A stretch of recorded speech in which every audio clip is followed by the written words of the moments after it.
Om Swastiastu, Salam, Namo Buddhaya, salam sejahtera bagi kita semua. Saya akan membawakan materi studi kasus tentang bovine tuberculosis. Perkenalkan, saya Hari Kurniawan dengan NIM 23095111127 dari kelas I.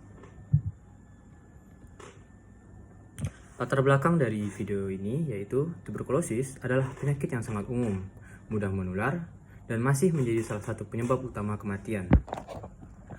Mycobacterium tuberculosis adalah penyebab tuberkulosis yang paling umum pada manusia, sedangkan Mycobacterium bovis menyebabkan penyakit tuberkulosis pada sapi. Bovine tuberculosis adalah penyakit kronis yang dapat menginfeksi manusia dan hewan, serta memiliki risiko zoonosis yang tinggi.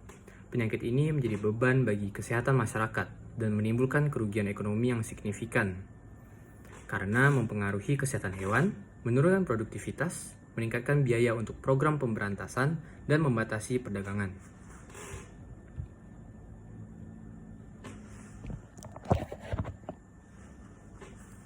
Jumlah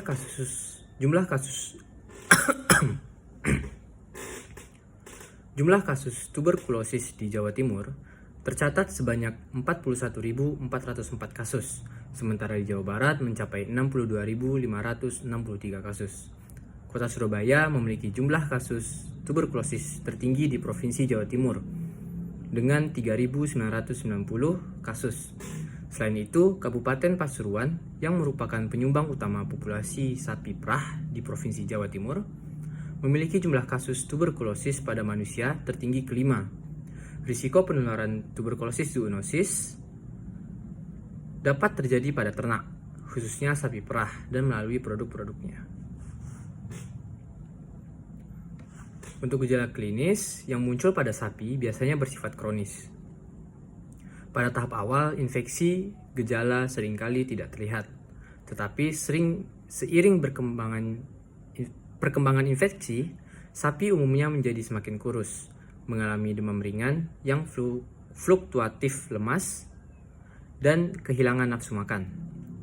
Pada sapi dengan gejala paru-paru, sering terlihat batuk basah dan berat, terutama di pagi hari, saat suhu dingin, atau saat aktivitas. Sapi mungkin juga menunjukkan kesulitan bernafas. Infeksi yang semakin parah menyebabkan sapi tampak kurus dan mengalami gangguan pernafasan akut. Pada beberapa kasus, kelenjar limfe retroparingeal membengkak dan bisa pecah. Pembesaran kelenjar ini dapat mengganggu aliran darah, saluran pernafasan, atau saluran pencernaan. Jika saluran pencernaan juga terinfeksi, diare atau konstipasi yang berselang-seling intermittent mungkin terjadi. Untuk pencegahan dan penanggulangan, beberapa program pemberantasan penyakit telah berhasil secara signifikan dalam mengurangi atau bahkan menghilangkan penyakit pada sapi melalui pendekatan multi aspek. Seperti pemeriksaan postmortem pada daging dengan memeriksa tuberkel pada paru-paru, kelenjar getah bening, usus, hati, limpa, pleura, dan peritoneum untuk mengidentifikasi hewan dan ternak yang terinfeksi.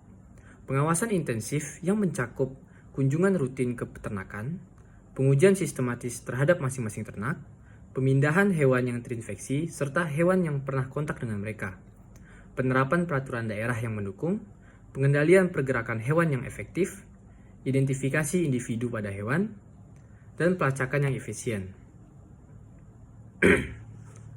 Deteksi hewan yang terinfeksi membantu mencegah daging yang tidak aman memasuki rantai makanan dan memungkinkan layanan veteriner untuk melacak asal hewan yang terinfeksi ke kawanan asalnya untuk dilakukan pengujian dan eliminasi jika diperlukan. Pasteurisasi atau perlakuan panas terhadap susu dari hewan yang mungkin terinfeksi hingga suhu yang cukup untuk membunuh bakteri terbukti efektif dalam mencegah penularan penyakit ke manusia. Pengobatan antimikroba pada hewan yang terinfeksi jarang dilakukan karena dosis serta durasi pengobatan yang dilakukan cukup lama, biaya obat yang tinggi, dan pengobatan ini dapat menghambat tujuan utama pemberantasan penyakit. Selain itu, ada risiko munculnya resistensi. Vaksinasi digunakan pada manusia, tetapi hingga saat ini belum diterapkan sebagai tindakan pencegahan pada hewan. karena terbatasnya ketersediaan vaksin yang aman dan efektif, serta risiko gangguan pada pengawasan dan tes diagnostik tuberkulosis sapi yang dapat menyebabkan hasil positif palsu pada hewan yang divaksinasi. Peneliti saat ini aktif mengeksplorasi vaksin tuberkulosis sapi yang lebih baru atau yang ditingkatkan serta metode alternatif pemberian vaksin untuk digunakan pada hewan peliharaan dan satwa liar, serta pengembangan uji diagnostik baru untuk membedakan hewan yang divaksinasi dari yang terinfeksi. Kesimpulan dari video ini yaitu tuberkulosis adalah penyakit menular yang serius, menyerang manusia dan hewan, dengan Mycobacterium tuberculosis sebagai penyebab utama pada manusia, dan Mycobacterium bovis pada sapi di daerah seperti Jawa Timur dan Jawa Barat. Jumlah kasus tuberkulosis sangat tinggi, dan penyebarannya ke manusia melalui produk ternak berisiko besar. Gejala klinis pada sapi seringkali bersifat kronis dengan tanda-tanda seperti penurunan berat badan, demam, dan gangguan pernafasan yang dapat berkembang menjadi kondisi akut. Upaya pemberantasan tuberkulosis pada sapi mencakup pendekatan menyeluruh seperti pemeriksaan daging, pengawasan intensif, pengujian ternak, pemindahan hewan terinfeksi, serta penerapan peraturan dan kontrol gerakan. Deteksi dini membantu mencegah daging yang terinfeksi memasuki rantai makanan. Sementara pasteurisasi susu dari hewan yang berpotensi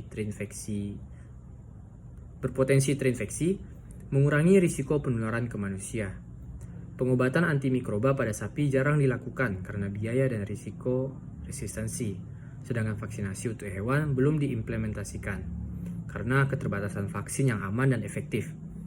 Namun, penelitian terus dilakukan untuk mengembangkan vaksin tuberkulosis sapi yang lebih baik dan metode diagnostik baru yang dapat membedakan hewan yang terinfeksi dari yang divaksinasi. Sekian dari saya. Wassalamualaikum. Om Santi Santi Om. Mudah-mudahan salam sejahtera bagi kita semua. Terima kasih.